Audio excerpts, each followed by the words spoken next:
let's talk about the state of the problem. So uh, we have some data from the 2015 Chaos Report, and the Standish Group puts out reports. I mean, on some cadence. There was another report that had some information on project management in 2020. If you've never even looked at those reports, I recommend that you do it. But after over a decade of Agile adoption, the Standish Group put together in 2015 some findings and analysis of what that movement did, and found that the projects using Agile did succeed on an average rate about 3 times better than waterfall projects or big phase processes. And that sounds great, and it certainly is, but that's not the whole story. And you can read the report, but Agile projects still were only deemed a success 39% of the time across all project sizes on average. And only by looking, just at the segment of small projects does the track record jump to 58%, which is great, but still only 58%. In small projects, if you look at it, really small projects, Waterfall succeeded 44% of the time, which is, again, less than half. And experience tells us just intuitively that the smaller the project, the easier it is in general to succeed in the first place, even if you don't have a clear methodology, right? The smaller things are, just the easier they are and the lower the risk. But a logical question to ask is, why don't we just do small projects all the time then? But we'll leave that for a later time. We have other webinars that kind of dive into architecture and project decomposition. And if you don't follow our webinar series, then I'd recommend that you do that. But with this very poor industry track record, we need to understand how to spot a project that is failing right away so that we stop it.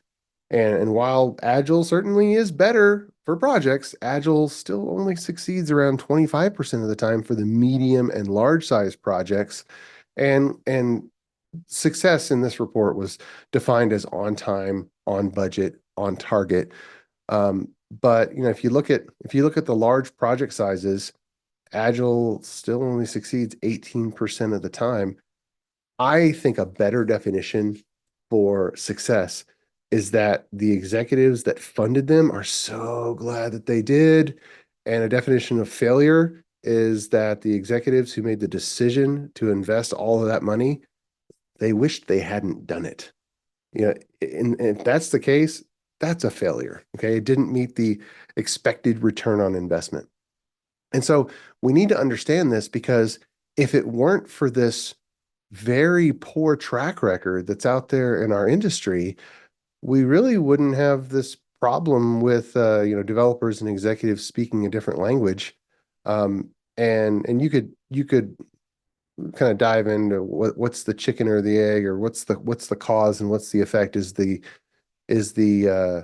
failure rate the cause for developers and executives not speaking the same language, or is the not speaking the same language contributing to the failure rate? Of course, I think the not speaking the same language is the contributor to the failure rate. So if we move upstream, if I'm right about that, then we need to move upstream and solve that problem.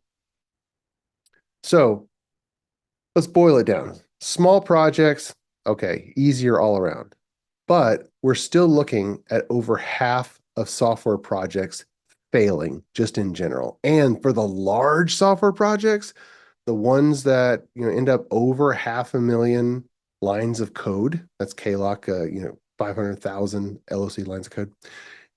If once we get to software that is the size where you're tipping over 500,000 lines of code, over 70% of those projects are failing. They cannot be considered a success.